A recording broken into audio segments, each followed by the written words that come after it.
motivated. We all need a little motivation. Money keeping her motivated. We all need a little motivation.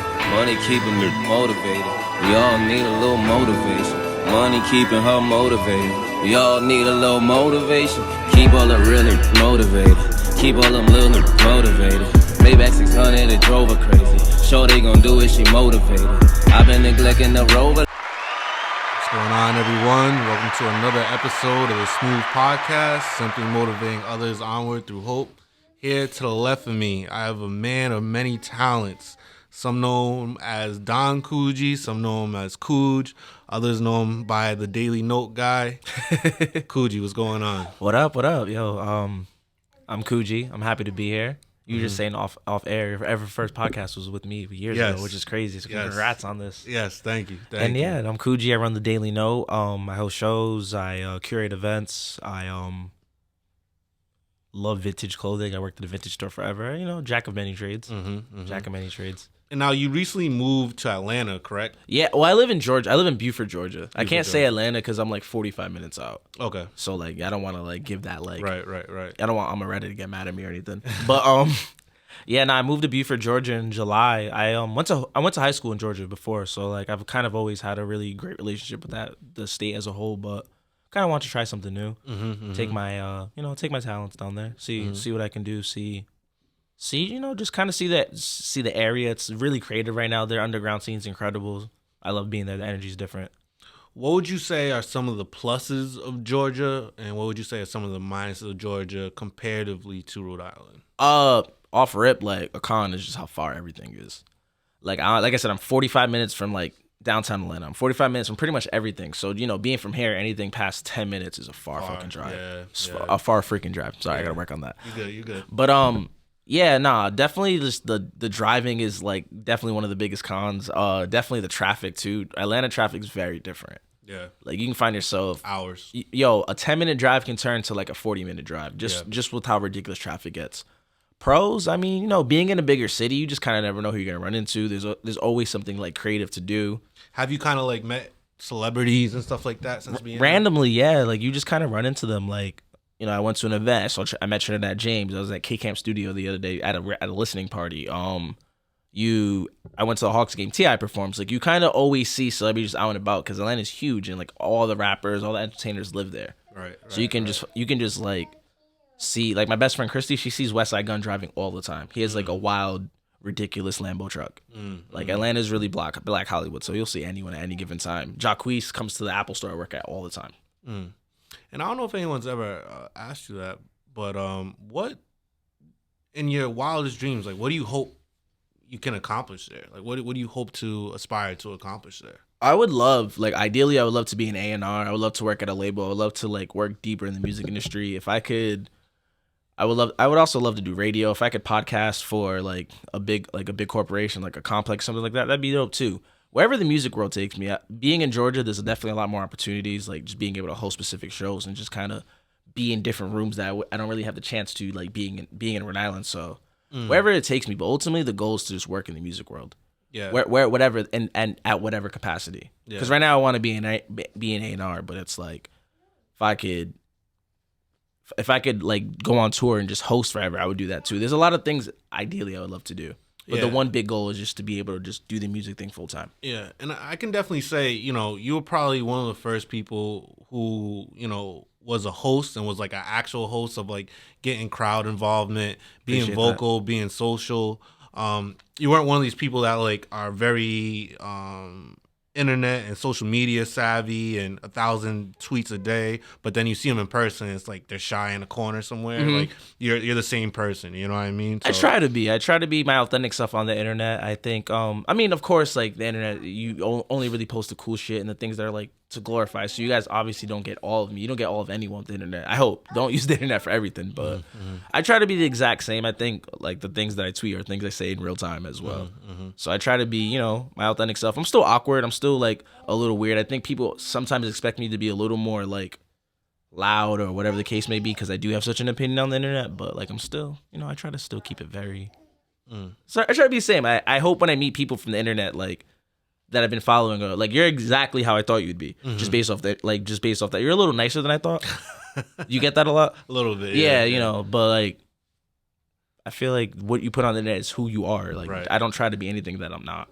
And like you said before, I think this was 2017 that I did the interview for you. What Yeah, year it was was years ago. Honestly, I probably can find it on my SoundCloud actually. Yeah. Because not for nothing, I'm pretty sure it's still there. But it was definitely like 2016, 2017. I think I was like fresh out of college, honestly.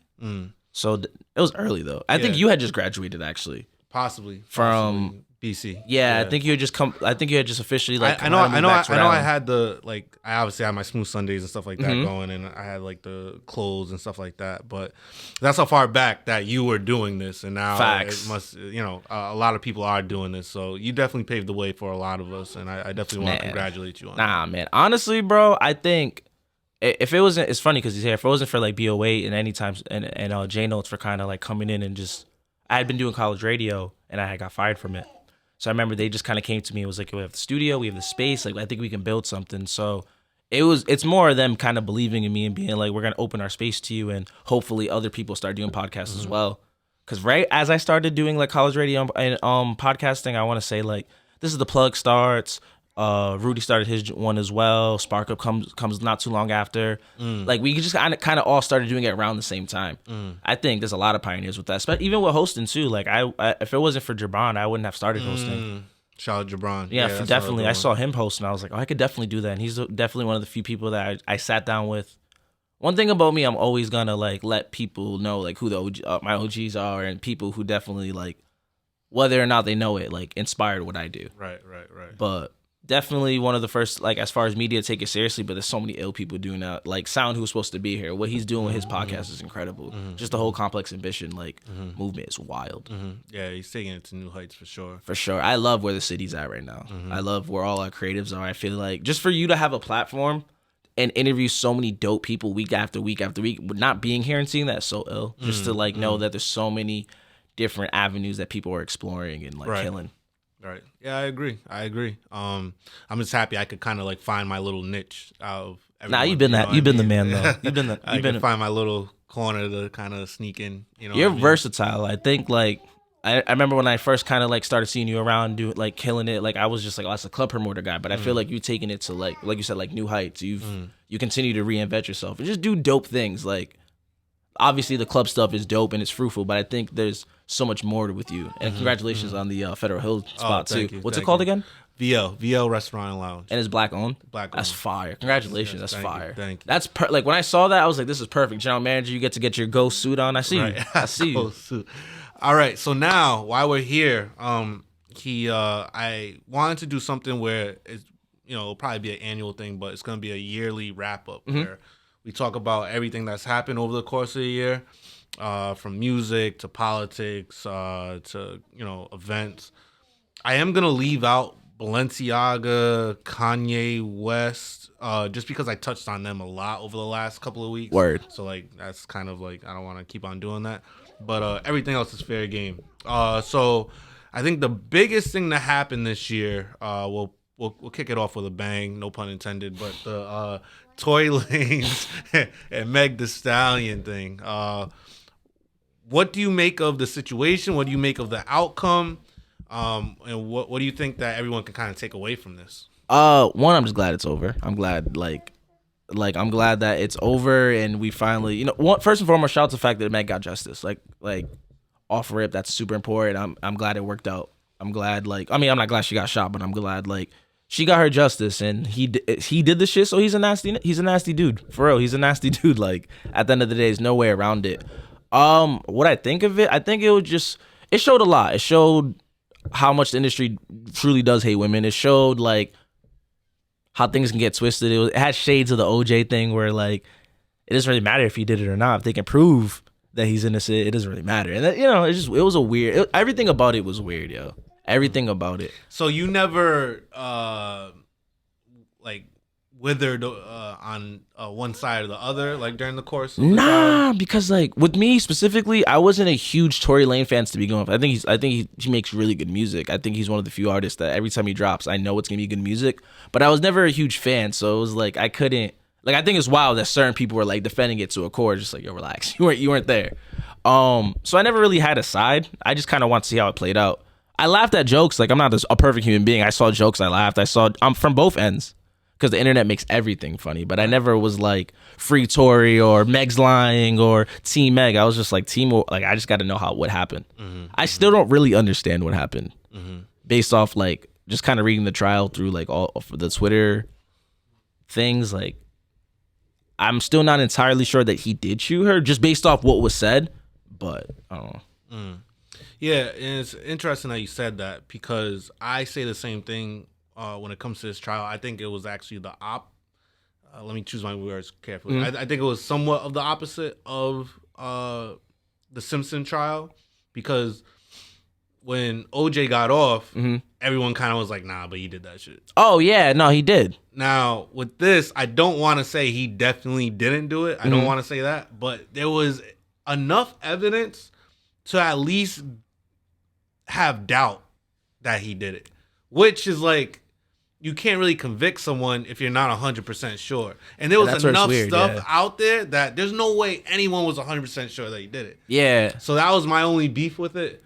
Like I said, like, I don't want Meg to, what happened to her was a horrific thing. I don't want to take away from that. Absolutely. I don't want to take away from, people shooting anyone for real. But I will say, I do think that Tory kind of got the short end of the stick with, he had a prior conviction of something. Meg Thee Stallion is Meg Thee Stallion. Yeah, no, she's huge. I want to say justice is served, but I also want to say, like, I wish that maybe there was like a second trial where like more things could have came to light. I still don't know why there wasn't any camera footage in LA. I feel like it's wild, right? I feel like every house has like multiple cameras, right? Because there's so many break-ins and stuff like that. So it's like the fact that there's not one video footage of anything is kind of bizarre to me too. Everything about the situation has always been really weird to me. From the second it happened, it's just like, it's so unbelievable, and it's weird. Yeah. I'm glad the trial's over. I think it was just a very weird. It was so long. It's almost been 3 years. But like, if he really did, I'm glad. Like, if he really did shoot her, I'm glad Meg gets the justice. I'm glad they put him away. Tory seems to be a wild, unstable person, low key. That is true. This isn't his first time like squabbling with someone or just being a part of like something kind of controversial. That is true. So it seems like there's a pattern there. That is true. That's kind of why I've always was like, he might have did it. Like, that is true. Just based off, like the August Alsina incident, almost trying to fight Travis Scott. Seems like he's a hothead. It seems like he's a hothead. Yeah. He's short, so he has short person complex. I'm short too, so that's not even me joke like trolling him. Like, it's just real things. Yeah. So now, speaking about patterns, what do you make of all the Trey Songz accusations? He did it. I don't care what none of y'all say, bro. Listen, when people keep saying the same thing, and it's like see, I have pushback with that. I'm gonna let you finish, but I do have pushback with like, oh, if there's smoke, there's fire. Like, I just feel like these are one of those things that like it continues to come up. There's something there. The only reason I'm pretty sure that he might be like high key weirdo is just based off the Keke Palmer stuff. A lot of the story, it's tricky when you're a celebrity and you kind of get one accusation. Because now, whenever anyone makes an accusation, they're going to just be like, off rip, it has to be true. You know what I mean? But just based off the Keke Palmer story and that one only, I just definitely feel like there's something there with Trey Songz. There's something weird about Trey Songz. Yeah. There's something uncomfortable about Trey Songz. Just kind of seeing him just like, Twitter, again, makes threads of things. He seems like one of those guys that are like, he's so used to getting women, so he really like might not be used to getting rejected, told no. He's Trey Songz. He's multi-platinum R&B singer, light skin, blah blah blah, braids, all that. The man. So it's like I could see him having a weird complex. Yeah. Based off the Keke thing though. Yeah. I feel like just like everything else, just like any celebrity situation, we'll see a lot more information come to light. But if they're lying on him, it sucks too. So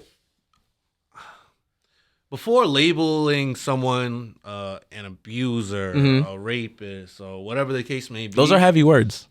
I need substantial evidence. Now, I'm not necessarily saying that the women are lying. I'm just saying I feel like I'm able to say that I need evidence that backs that up, and I can also say, Oh, do you want to join the podcast? P, you can come sit next to me. You just can't. Come here, fine. Come here.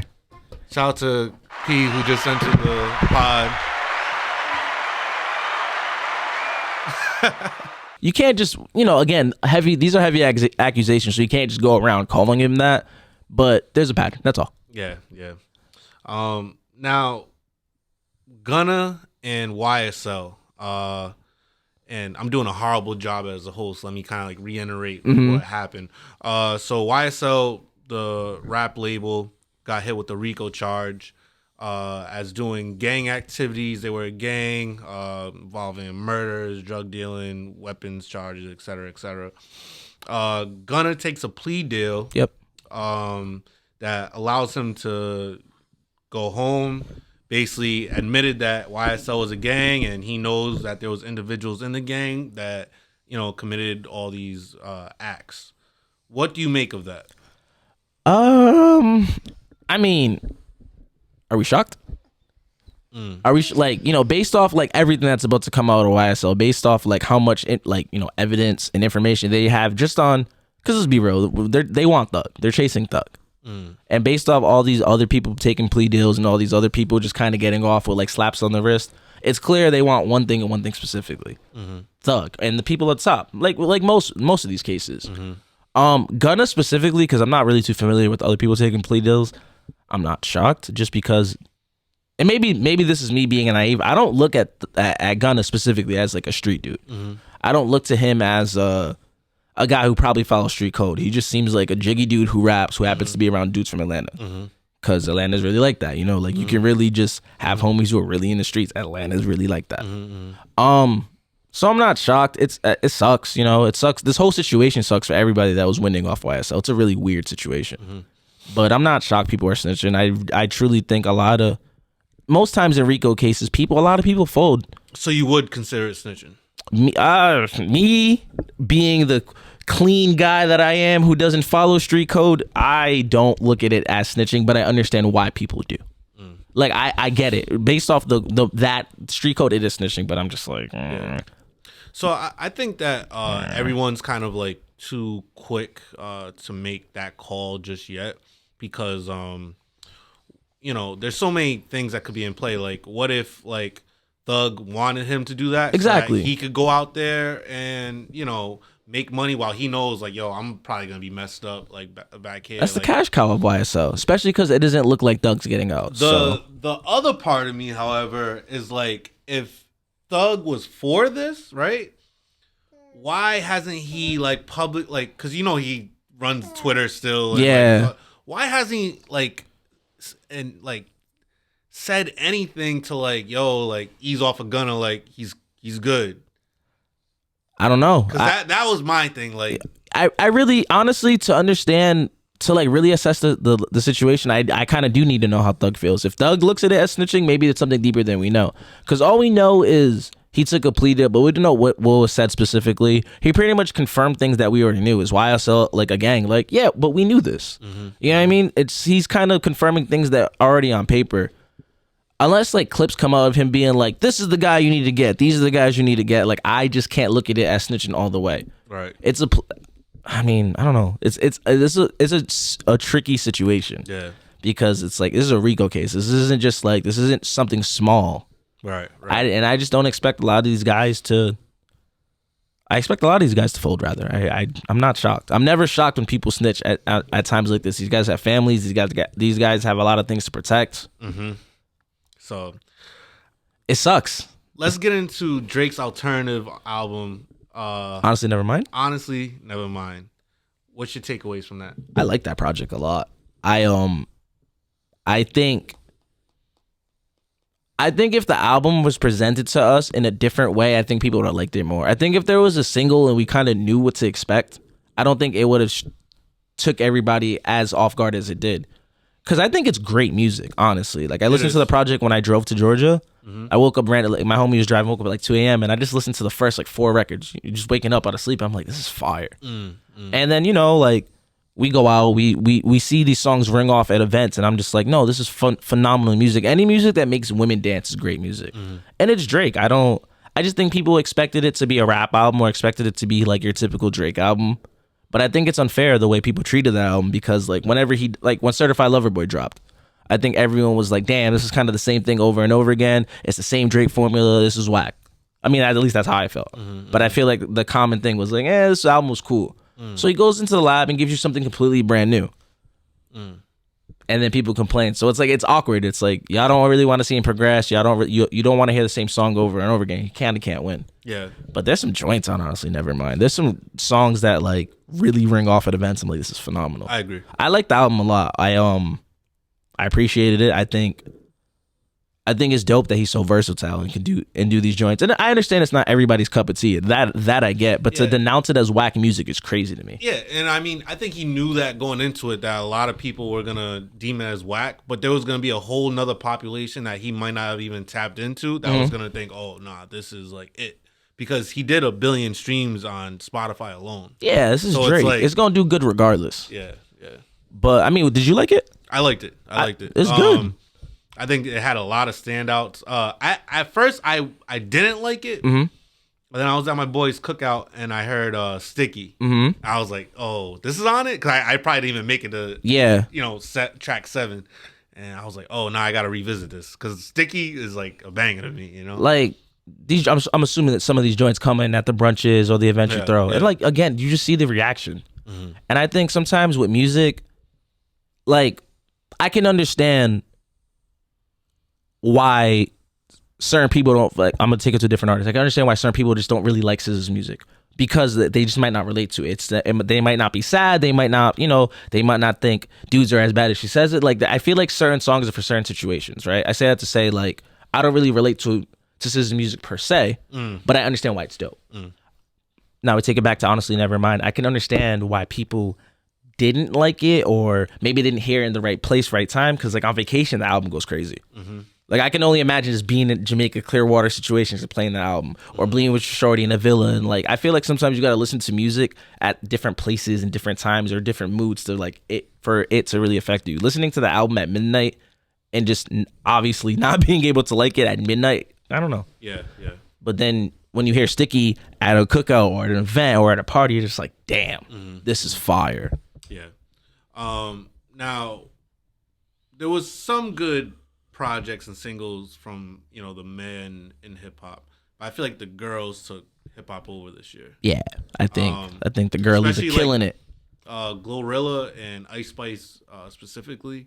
What can you say about both of those acts? And like, what do you make of their projection years to come? I'll start with Ice Spice just because we've seen less of her. I think she's fun. I love when there's a fun artist in hip hop. I think in music period, I think sometimes we need that. It doesn't have to be like, do I think Ice Spice is the greatest rapper of all time? Nah, but like these are fun records. Munch is a fun record. The Bikini Bottom joint's a fun record. The No Clarity record is a funny record because it's like not good, but it's like it works. I don't know. I understand why it works from like a marketing standpoint, from just like a fun standpoint. She just seems to be a fun girl. She's obviously bad, so that plays like Pretty Privilege is real, but like the music's not bad at all. Right. And I think if she really continues to be around the right producers, you put her in the right writers' rooms, I think she has hella potential. And then you see her in her interview, she's well spoken, she's super poised. Like you can tell she's gonna be here for a while. I would like to hear more music before I like say her trajectory, but she's definitely gonna be around for a while just because she has a really marketable look. Even if the music thing isn't what lasts, I can see her getting into modeling. I can see her being in videos. I can see her. She's kind of funny. I can kind of see her acting a little bit. Like music, I can definitely see her acting. You feel me? Because she has a really unique look. Like no one looks like her. It's kind of hard to stop looking. And like she's, I don't know. We'll see. Glorilla, I've been pushing the Glorilla agenda for a while. I love Glorilla. She's like the female Pop Smoke, R.I.P. Pop Smoke. I feel like she's like the female Pop Smoke. Like, I feel like she's bringing that energy. I feel like when Pop Smoke came out, there was an energy missing from hip hop, and I think Glorilla's definitely restoring it as well. And she's just hard, man. I think she makes incredible music. She can really rap. Hold on, P. Hold on. It's you? But yeah, I think she makes P. Hold on. I know, Bubba. I see you. But yeah, she makes incredible music. She can rap. I love the Memphis sound. I think Memphis, for a really long time now, for the past 3, 4, 5 years, Memphis has really just been on top of hip hop. like silently. They keep a really hot artist though, and I think she's just another example of what they have bubbling over there.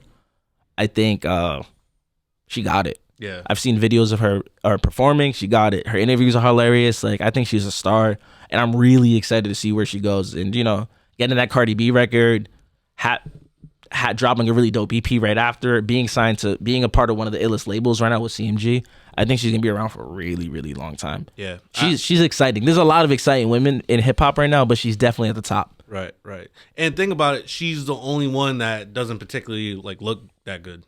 Yeah, you know what I mean? Like she doesn't have that. Yeah. I get what, but she doesn't need it. Which like adds to her kind of thing. I think she is pretty, but I get what you're saying. She doesn't have that. Like, I think right now there's definitely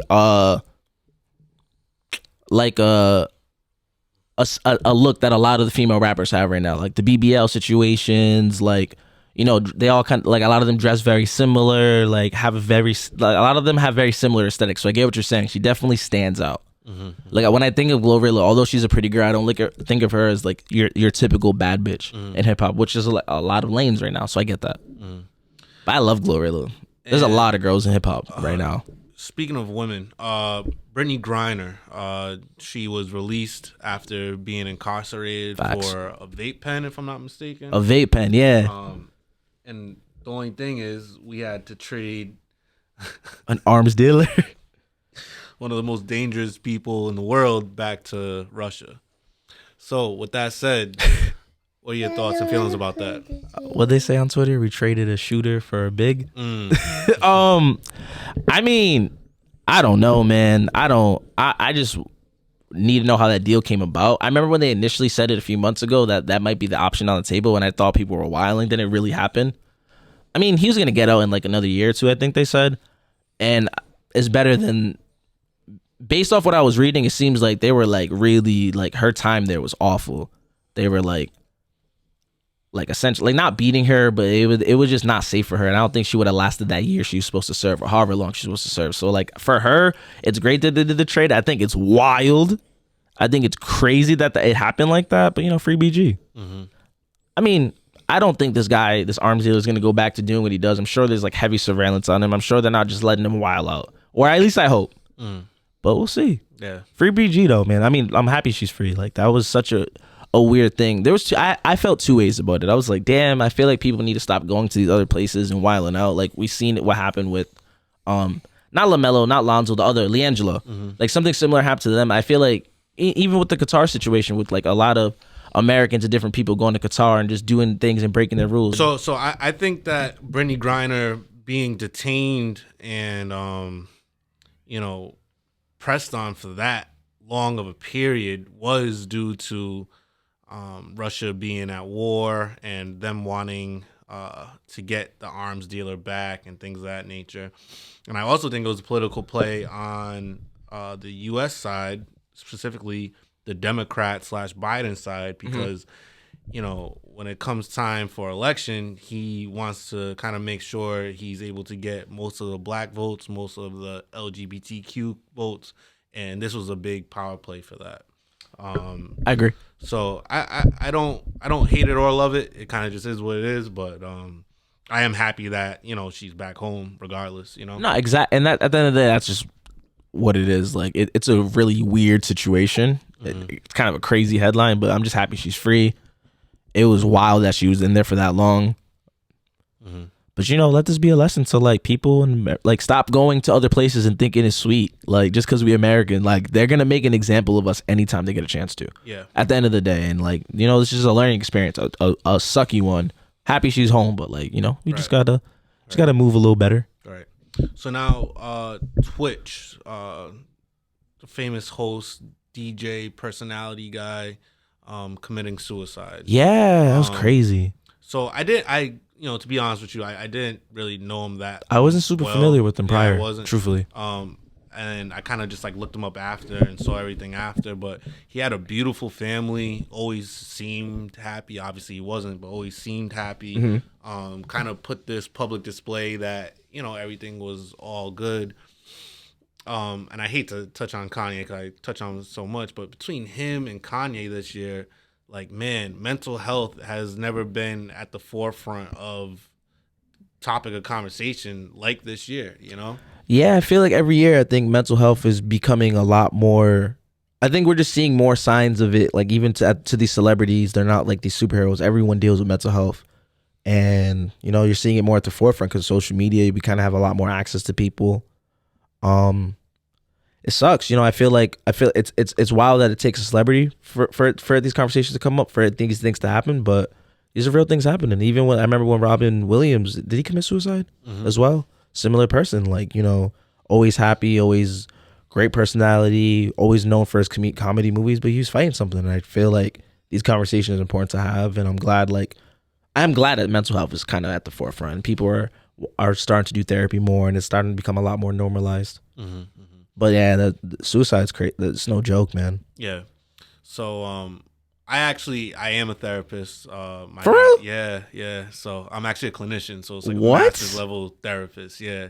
And the reason why I don't like out it like that and I don't make too many mental health posts is because like people I do know, they already like kind of like hit me up, but I don't want to post all these things and give my takes on these things, and then people hit me up like, hey, I have a brother, hey, I have a sister, and I'm not able to funnel that to me because like I work for like a company right now, you know? Next year I plan on like running my own practice, like, oh man, so that's awesome. I'll be licensed, so then that will all change, and hopefully I can be more vocal about mental health and things like that. But definitely got to use your platform for it, and let people know right more. But I get it. At the same time, it's like it's your private social media. You don't want people. Yeah, and it's just like like you're giving us all these good tips, all these good things, and then like they ask me to like see them, and I'm like, oh no, I can't. It's like it's conflict of interest. It's just like, all right, like, no, I get it. What was the point then? But I didn't know that. I that's dope. Yep.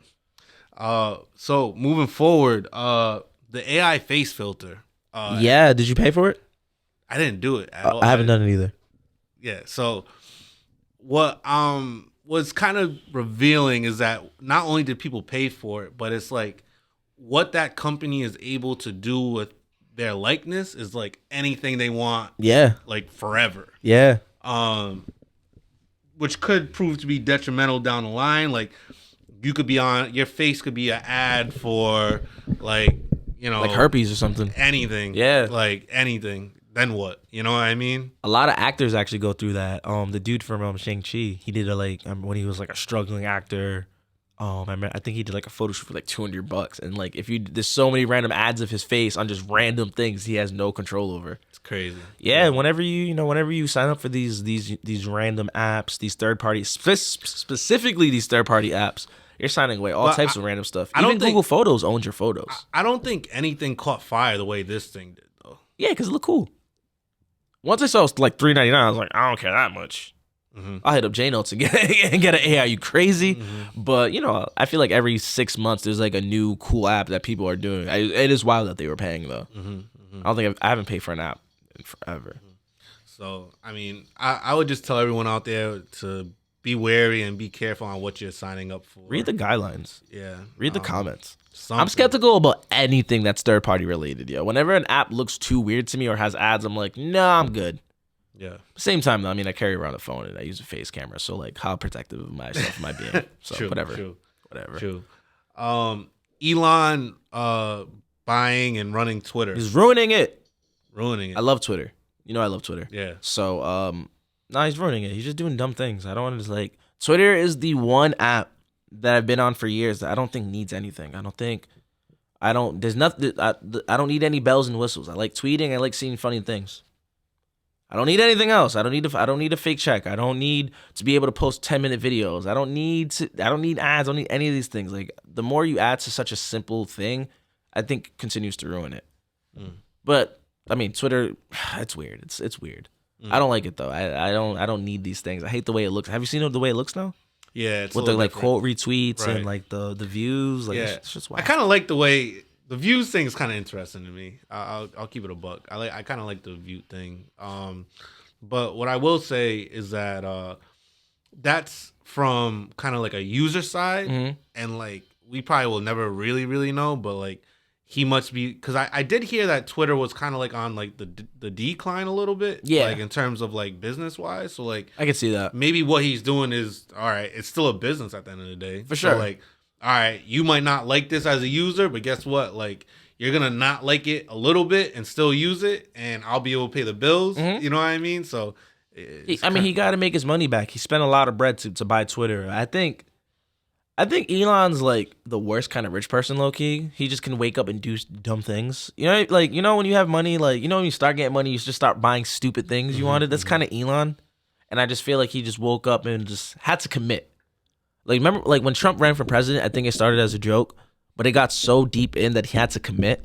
I feel like once Elon was like, I'm gonna buy Twitter, he can afford to buy Twitter. Now it's just like, I kind of have to do it now, and I kind of got to go through with it and just come up with things on the spot. I don't think he realized what he was getting himself into.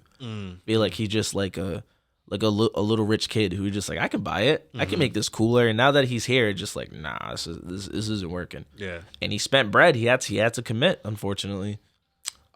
He's an interesting human being, though. Elon Musk is such a fascinating person. Very much so. He's so fascinating to me. He's like the closest thing we'll ever get to like an Iron Man. Like, he's really a rich, evil genius, and we're just allowing him to do really ridiculous things. And it's gonna get scary soon. Yeah. But still fascinating, that nevertheless. Yeah. Inflation right now. Everyone's talking about inflation and how much everything costs. What's your take on inflation? And, you know, obviously it has to do with all the money that was given out previously. But my only rebuttal with that is like, you know, was there a right and wrong way of doing that? I understand. Obviously, I feel like the PPP loans, that was a mess. But, you know, in a crisis like that, to keep your economy afloat, you have to do something. So what was your take on that? I mean, I don't like it, obviously. I don't think anyone likes it, but I understand it. Especially, you know, like things became harder to get, things became more scarce. Like, you know, like there a lot of things started to become harder to get. So naturally, when something's harder to get, you know, like that's what it is. When if there's less of it, everyone needs it, they're gonna sell it for more. That's just basic business.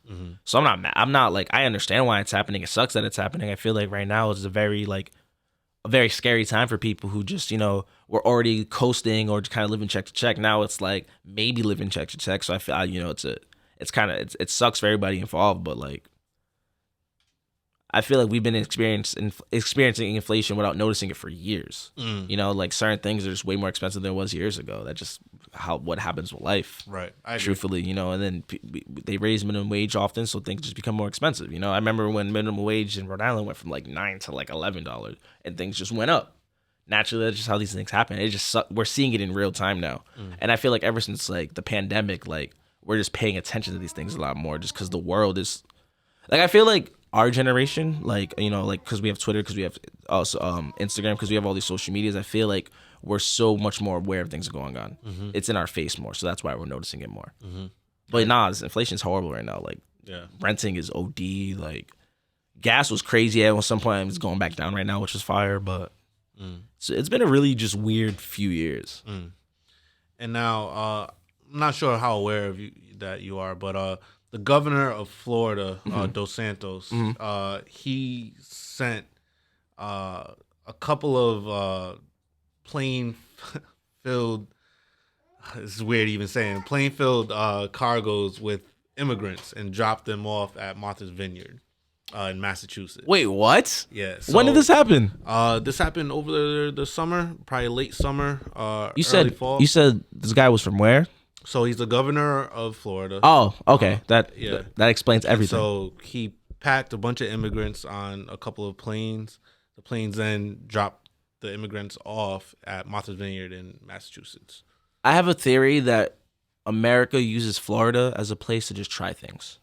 So what he was trying to establish was, you guys up north keep on making all of these immigrant laws and everything like that.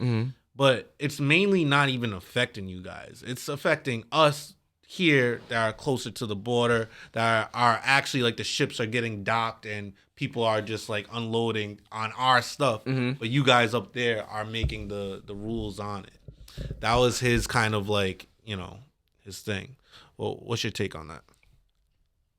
You said he's from Florida and he's the governor of Florida. Mm-hmm. That's all you need to say. Are you familiar with Florida, man? Oh yeah. Like I said, I have this theory where anything weird, anything out of the ordinary happens in Florida. My take on it though is crazy. I'm shocked I didn't know this. Yeah. And this was in the summer?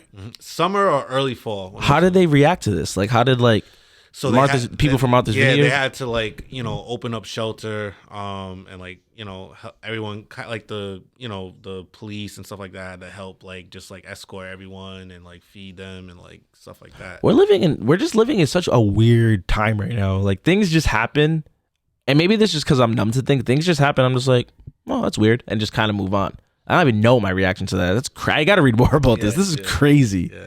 But nah, bro, whenever a sentence starts with from Florida, governor of Florida, Florida man, I just know I'm going to hear some wild, ridiculous statement because it's not a real place. Even on, was it Christmas Eve or the day before Christmas, there was two buses of immigrants sent from Texas, because Texas is doing it too, and they were sent to D.C., and it was the same thing. Yo, what is going on down south, bro? Yeah. Texas and Florida, bro, they live by their own weird rules. They just really, they're against, immigrants coming in like that. And so their whole thing, and it's I get what they're mad about. I don't agree with how they're trying to convey their stuff.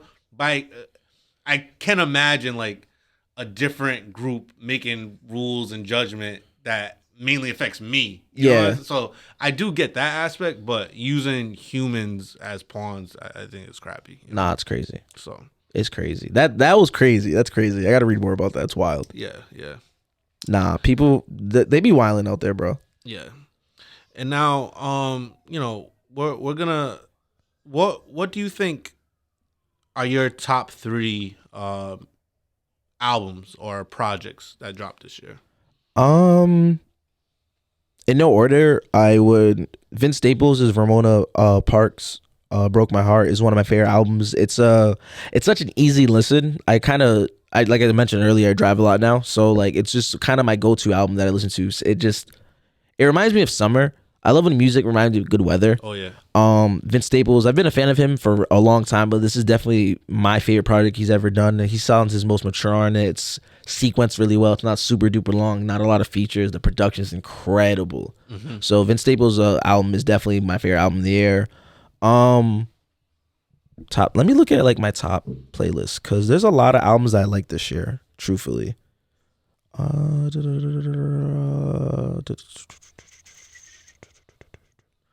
I said Vince. Oh, Pusha T's It's Almost Dry. It's the Pusha T formula is super simple with me. Give him good beats, let him rap. It's amazing. Kanye killed the production. Pharrell killed the production. The tour was dope. I got to see him perform twice, which was fire. I got to see him perform in Boston and in Georgia, and he just killed it. Such an incredible album. And number 3, I would say might be a toss up between the Metro album, the Beyonce album, and the Drake and 21 album. So all 3 of them get the they all get that honorable mention. I'm sure I'm missing like the Freddie Gibbs album is a really incredible album. I loved that Honestly Nevermind. There's a lot of really dope music that dropped this year. Did anyone from Griselda drop this year? Conway's album was really dope. There's a lot of really great music, but the album I keep going back to is that Vince album. I play OD. The Beyonce album is special. And the Drake and 21 to me, I didn't expect to get such a just lit, well sequenced album from those guys. I kind of expected just random songs thrown together. It was great. And now, with such a crazy 22, what do you see for happening in 23, whether it be in music, whether it be in politics? What do you foresee happening that hasn't yet happened? As far as music and politics, I think we're gonna see a lot more rappers get in trouble. I think they're gonna continue making examples out of rappers, which sucks to say, but I just feel like it's gonna happen. I think they just got Sauce Walker's people for Rico too, so I feel like we're gonna see a lot of that, unfortunately. Musically, I think we're gonna really see people pushing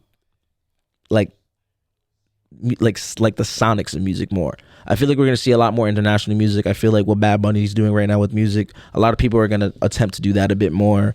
I think you see Drake do the house joints. You see Beyonce kind of experimenting with genres. I feel like people are gonna start experimenting a bit more. I think the girls in hip hop are gonna continue being a force in music too. I think there's a lot of really dope artists I think are gonna have a special year next year. I think Lola Brooke's gonna be special next year. I think Lily Rain's gonna be special next year.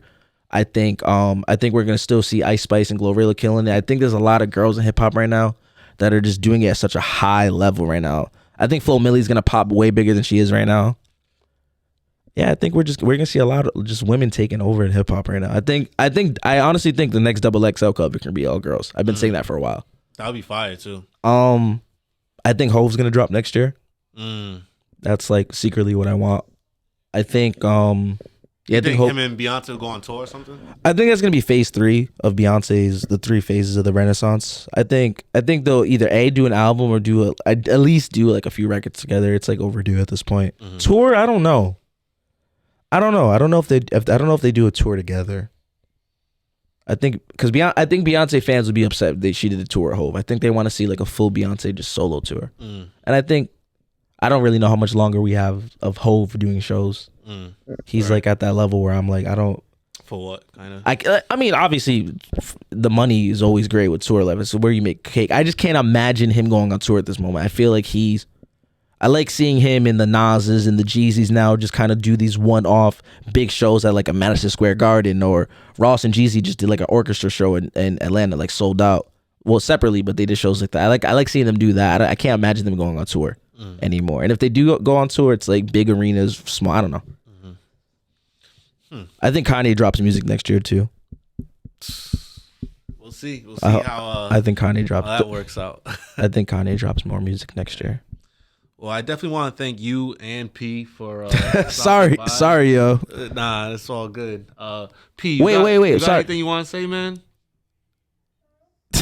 Stay over there, P. Wait, what are your three albums of the year? What is Ray listening to? My top 3. I definitely got Wasteland in there. Yeah, Wasteland. I definitely got Wasteland was this year. I got Wasteland.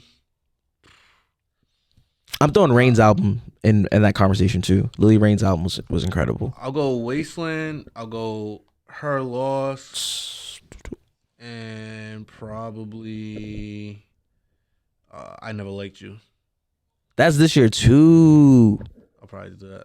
Yeah, that's a really good one. Future don't miss though. Future don't miss. He's been really consistent. I definitely want to thank you for coming out and doing this with me. I definitely appreciate it. I feel like ending the year off with the person that introduced me to my first interview ever. I felt like it was only right. For anyone out there that's like struggling or is doing their best, but it's hard for them to stay motivated and they're trying to pursue something that they're passionate in. What is something that you could tell the people out there to keep them motivated and kind of stay on the grind and stay on the right path? First things first, like just don't forget to breathe. I tell everyone that and everything. Like just don't forget to like just enjoy the moment. Breathe, relax. Don't be too hard on yourself and celebrate those small wins, yo. I feel like a lot of times as a creative or just in general, I feel like we're as adults we just kind of get an autopilot. We go to work, we do the thing we're passionate about, we sleep, you do your hobbies, blah blah blah, and you stop and forget to be like, yo, I just had a sold out brunch last week. You being you, I had a sold out show brunch last week, working, making all this extra money, pat on the back. Like we forget to like just kind of be thankful of the things that we have going on because we're always thinking of what's next. Like you'll do a dope podcast today, and I'm definitely guilty of that. And you'll go home and you're gonna be like, damn, what's my next podcast? Yeah, I'm definitely. As opposed to just being like, yo, that podcast I did with Cooch today was dope. Like really open, but and I feel like we all do that. Like I'll do a crazy show, I'll do the best hosting show of my life, and the next day be like, damn, like what's next? So don't forget to celebrate those small wins. Like I heard you saying you got 1,000 views on a video, and that's so ill to hear because it's like it goes from 1,000 to 10,000 to 1 million eventually, and it's like. Celebrating those small things is fire. Like some people be like only 1,000, but it's like that first time it's gonna hit every time. And it's like it's important to just be like, this is what I'm doing it for. I'm sure you're doing the podcast because you're just genuinely like sitting down with people you don't see all the time. We don't. I don't think unless this podcast wouldn't have happened, I don't think I would have seen you this trip, and you're my guy. Right. So it's like, you know, you get a chance to do the things that you like, and to see the results come back full fledged is fire. Yeah. So just celebrate the small wins, yo. Like, obviously plan big. Like, don't just settle, but like, don't forget to just be like, yo, let me enjoy this moment right here, right now, because this might not happen again. I agree. And, you know, last but not least, if you had to break down 2022 to someone who was in a coma the whole year. So they went to a coma 2021. They plan on waking up 2023. Damn. You got to tell them real quick how they're like, hey, yo, Coogi, how's 2022? Well, how would you explain that to them? Just wild, bro. Like, there's so much that's happened this year. Just in like Kanye alone is one conversation itself. Like, every week in 2022, there was just something wild about that person, about Kanye itself. So just explaining him in a nutshell is ridiculous. Inflation, explaining that, we're doomed, bro. Since 2020, every year has just been like, yo, how much worse could it get? For real. Like, if you fell asleep in 2021 in hopes of 2022 being a better year, me explaining it's not gonna be fun for you. But yeah, it's been a weird year, man. I think this year, the past 3 years, have only proved to me we're living in a simulation, dog. Like, we're living in the weird things happening. We just have learned to accept it. I think there was a lot of loss this year. I think there was a lot of grieving. I feel like a lot of people, like, whether like a lot of celebrities passing away, whether just like, it's been a weird year. It's been an eerie year.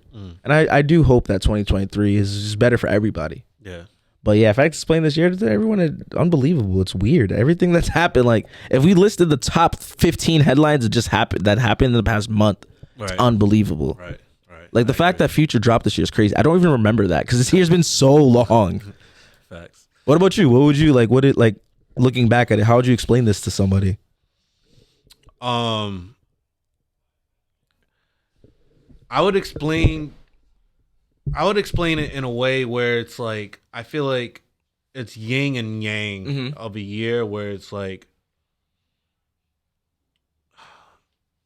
it's beautiful and then it's ugly, right? Yeah. It's bountiful, yet it's poor. Like, all of, like, everything that you can say, the polar opposites are happening at the same time. Facts. That's what I would say. Because, like, you know, people are hurting out there. There's cuts, there's layoffs, job layoffs.